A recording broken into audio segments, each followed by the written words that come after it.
In the quiet town of Elmsworth, nestled between rolling hills and lazy rivers, there stood an ancient oak tree in the heart of the local park.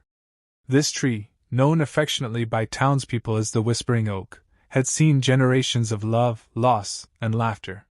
But none compared to the story it held secret for over 2 decades, the story of Evelyn Hart and Lucas Rowe. Evelyn Hart moved to Elmsworth on a rainy afternoon in September, carrying nothing but a few boxes of books, a stubborn cat named Hemingway, and a heart bruised by betrayal.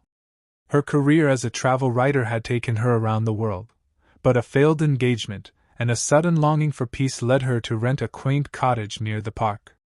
She was immediately drawn to the oak. Something about it made her feel less alone. Every morning she'd bring her coffee and journal, sitting on the same bench, beneath the same outstretched limb, as if waiting for something she couldn't quite name. Then, one morning, she found it. A yellowed envelope, sealed with wax, was tucked into a nook in the tree's roots. Curiosity overcame her caution. She opened it. September 1st, 2004. If you're reading this, you've found the place where I leave my soul each year. Her name was Elise, and I loved her until the end. I write to her here, though she's long gone. Maybe someday, someone will read this and know love like I did. The letter was signed simply, L. Evelyn returned the next day, and the next. She found more letters, hidden deeper beneath the roots, wrapped in twine. A new one appeared every September. Each told more of the story. Lucas and Elise had met as teenagers under the oak, both book lovers with a shared dream of traveling the world. They had promised to write to each other if they ever got separated. But life intervened. Elise's family moved suddenly to France. Letters were lost in the shuffle. Years passed. Lucas waited, returning every year to write what he wished he could say. Evelyn was captivated. She began transcribing the letters into her journal, piecing the love story together like a jigsaw puzzle.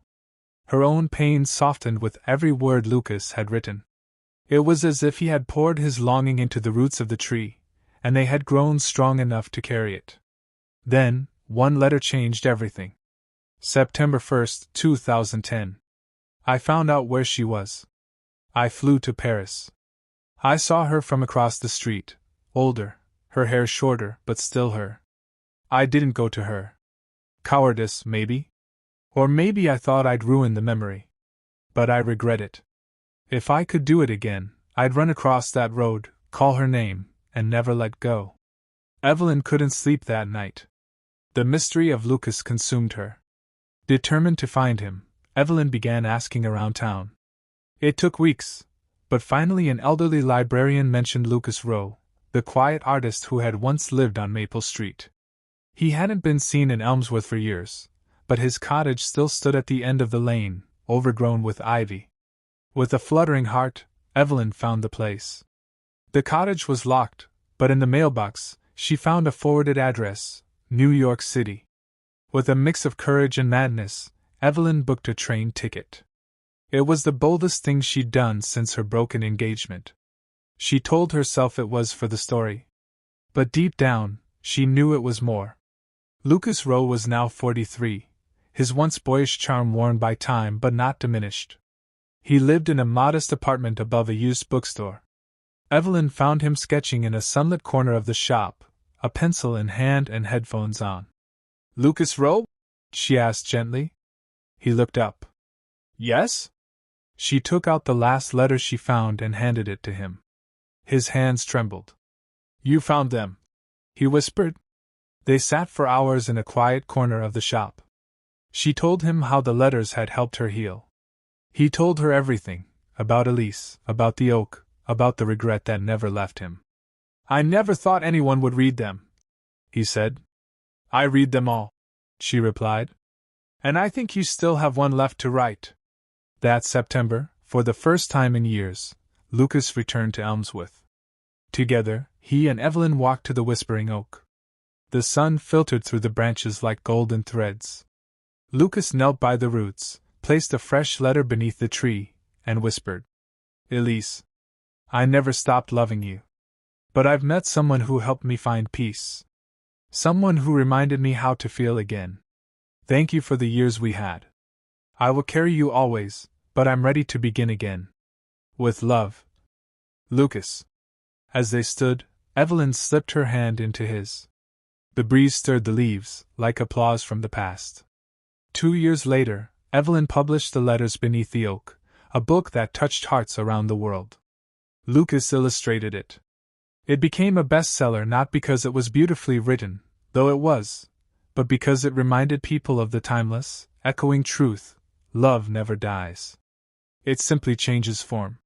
And beneath that old oak in Elmsworth, if you listen closely, you can still hear it whisper. 2 years after publishing The Letters Beneath the Oak, Evelyn and Lucas had quietly settled into a life many would call idyllic. They shared a small but beautiful home nestled just a few blocks from the park in Elmsworth. Mornings were spent in quiet companionship, Lucas sketching by the kitchen window, Evelyn typing at her desk, sunlight dappling the walls. But even in peace, the past has a way of echoing. One afternoon, Evelyn received a letter, handwritten, aged, and unsigned. But the handwriting was unmistakably Elisa's. Lucas never saw me. I saw him in Paris too. I never crossed the road either. Maybe we were both cowards. Or maybe we knew love wasn't just about reunions, it was about letting the other go, even when it hurt. But if you're reading this, it means you know his heart. Take care of it. He has more love than anyone I've ever known. It was postmarked from France, but without a return address. Evelyn read the letter 3 times before placing it on Lucas's desk. He didn't speak for hours after reading it. That evening, as they sat on the porch with tea and blankets over their knees, Lucas finally whispered, "She forgave me." Evelyn nodded. "And she set you free?" A few weeks later, Lucas did something unexpected. He gifted Evelyn a small wooden box. Inside it were loose sketches, handwritten musings, and one sealed envelope with her name. "I started writing to you before I ever met you," he admitted. "Before you found the letters. I didn't know who I was writing to. Just that one day, someone would find them." She opened the letter. "To the one who finds me. If you're reading this, I hope you came not looking for answers, but for something you thought was lost. Maybe yourself. Maybe love.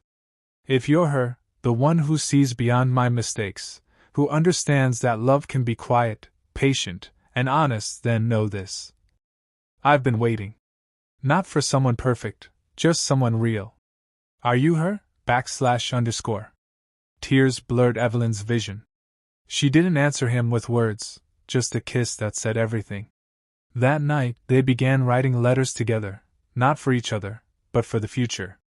They buried the first beneath the whispering oak. To whoever finds this, we want you to know love doesn't always come the way you expect. Sometimes it arrives late. Sometimes it begins with loss. But it always begins again, ___. L&E. The following spring, Evelyn and Lucas organized a town gathering around the old tree. They invited people to bring letters, to lovers, to family, to themselves. Hundreds came. Some cried. Some laughed. Children tied letters to the branches. Elderly couples placed theirs at the roots. A man proposed beneath the tree. A woman scattered ashes, whispering goodbye. From then on, the Whispering Oak became more than just a landmark. It became a place where love was left and found, year after year. Evelyn and Lucas curated many of the letters in a follow-up book, The Roots of Tomorrow, a celebration of human connection. It became not just a bestseller, but a movement, inspiring parks across the world to host Letter Days each September. But behind all the noise and acclaim, their quiet life remained unchanged. Still tea on the porch. Still sketches and stories. Still laughter in the kitchen when Hemingway the cat knocked over yet another flower pot. Years passed. One morning, Evelyn woke up to a soft ache in her heart, and a question she couldn't ignore. They had built a life together from old pages and faded ink. But maybe it was time to write something new. "I want a child," she said quietly. Lucas took her hand. His smile was gentle, almost wistful. "Me too." Their journey to parenthood wasn't easy. There were heartbreaks, a miscarriage, weeks of doubt, but they held on to each other. And finally, one April morning, their daughter was born. They named her Elise Evelyn Rowe. When Elise turned 5, they brought her to the tree. Lucas knelt beside her and placed her small hand on the bark. "This tree holds our story," he said. Evelyn added, "And one day, it might hold yours." Elise looked up with wide eyes. "Can I write a letter too?" They smiled. She took a crayon and a piece of paper and scribbled, "Dear future me. Be kind. Love big. And never forget this tree." Then she folded the letter and tucked it beneath the oak. The world moved on, as it always does. But in Elmsworth, beneath an ancient oak, love continued to grow, not just in words, but in lives changed, hearts healed, and letters that waited patiently to be found. Because love, like trees, takes root when no one is looking. And sometimes it flowers in places where hope had once been buried.